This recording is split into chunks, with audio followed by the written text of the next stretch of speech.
2 months na nga simula nang umuwi ako ng Pilipinas, ngayon ko lang umpisahan ang pag-e-edit ng ating mga video. Na-busy kasi ako and 1 week ko lang ako sa Pilipinas, ayun na, nagkasakit na tayo. Wala akong boses, hindi rin ako makapag-voice over, kaya pagpasensyahan niyo na kung bakit late na pag-upload din ng ating mga video. So ito na nga mga buddy yung ang continuation ng ating video. So ito na nga, papasok na tayo sa eroplano. Dahil nga yung seat na napili ko is 46K, so nasa window side tayo. So isa ako sa mga una nakapasok sa eroplano kasi nga hinahati nila by zone kasi yung pinapapasok nila. So since ako nasa likuran, kami yung unang nakapasok, tapos yung bandang harapan namin, and then yung pagitna. So ito na nga, papasok na tayo. So kailangan natin ipakita yung ating boarding pass, tapos sasabihin nila sa atin kung saan banda yung ating upuan. So ayan, dito kami sa may gitna na dumaan. Tapos ayan, madadaanan mo talaga dito yung first class or business class ba to. So, sobrang ganda din talaga dito. Sarap talaga siguro dito tayo maupo, no? Kaya lang yung binook sa atin nasa economy. Pero hayaan mo, next time, request na lang natin na i-business class tayo. Joke!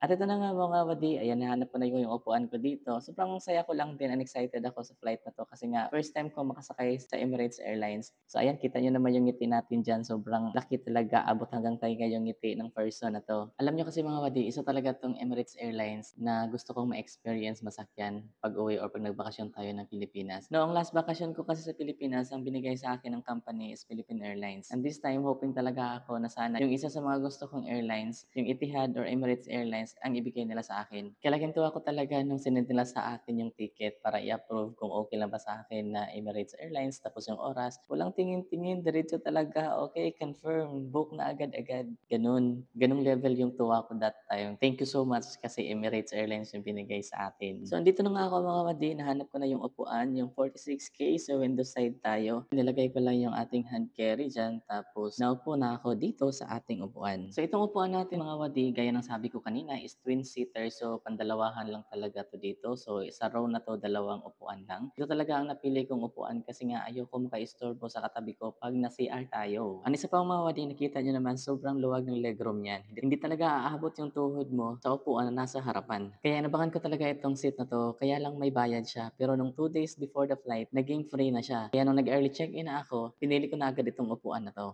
9:10 ng umaga, nag-take off na kami sa Dubai. So, bye-bye Dubai muna. At dahil ako ay puyat nga, gusto ko lang talaga matulog sa buong flight na to. Kaya lang ang hirap makatulog. Siguro nga dahil umaga, liwanag ang paligid. Kaya nanood na lang ako ng mga free movies nila dito. Di ka naman din maboard sa flight kasi meron silang in-flight entertainment gaya ng movies, TV shows, music, games, at iba pa. So, sa food naman natin, ayan, ito yung food ko. Ayan, nag-request ako ng low-fat meal. Ayan, meron tayong pan-fried chicken with brown rice. Tapos meron tayong yogurt, cinnamon cake, meron din ditong fruits, and then itong tubig. So 2 hours before the flight, pwede kang mag-request ng food. Kung may mga food na hindi pwede sa'yo, may mga diet kang sinusunod. Kagaya sa akin, ang pinili ko itong low-fat meal kasi nga hindi ako pwede sa mga oily foods. Meron ding ibang option na andon, kagaya sa akin itong low-fat meal, meron din silang low salt or low sodium, meron din silang vegan meal, meron diabetic meal. Ayan, mamili ka lang doon. So makikita mo lang ito mismo sa Emirates app. And para naman sa ating second meal mga wadi, meron tayong ditong tinapay. Tapos meron tayong red rice pudding with pistachio slice. Meron tayong salad mixed bean. And then itong food natin is codfish pan-fried, fennel sauce pasta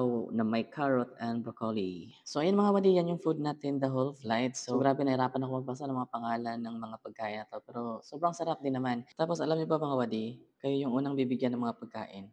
Di ka na mag-aantay na tatanungin ka pa ng beef or chicken kasi nauna na yung ibigay yung food na para sa inyo. Habang kumakain nga ako, nanonood din ako ng Moana. Hindi ko alam pero nag-enjoy talaga ako sa movie na to. Tapos after kong kumain, ayan, umidlip na rin ako. Nakaidlip na rin ako kanina after ng unang kain natin. Pero need ko talaga matulog muli kasi nga puyat na ako kagabi. Tapos mamaya pagdating sa Manila, puyat na naman ako. 10 kasi yung dating natin sa Manila, and then yung next flight ko pa Dipolog is 6:00 ng umaga. So buong gabi na naman wala tayong tulog. After 9 hours nga na biyahe, ayan, malapit na tayo sa Pilipinas. Ayan, nakikita niyo naman dito sa ating map na ayan, sobrang lapit na talaga, ilang minutos na lang siguro to. And palanding na nga tayo, ito na, dito na tayo sa Pilipinas, pero medyo maulan nga lang, hindi maganda yung panahon ngayon guys, kaya kinabahan din ako para sa aking next flight. Nako, wag naman sana magka-delay-delay. So ayan na nga, andito na tayo sa Pilipinas mga wadi, kakalapag lang natin. So welcome to the Philippines. So ayan, ito yung ano yung mga kasama namin dito, and excited na nga lumabas since nandito kami sa pinakalikuran, so kami din yung pinakahuling lumabas. So after namin lumabas, dumiretso na kami dito sa immigration. So tatak lang diretso, and then pumunta na kami dito sa pagkuhanan ng ating mga bagahe.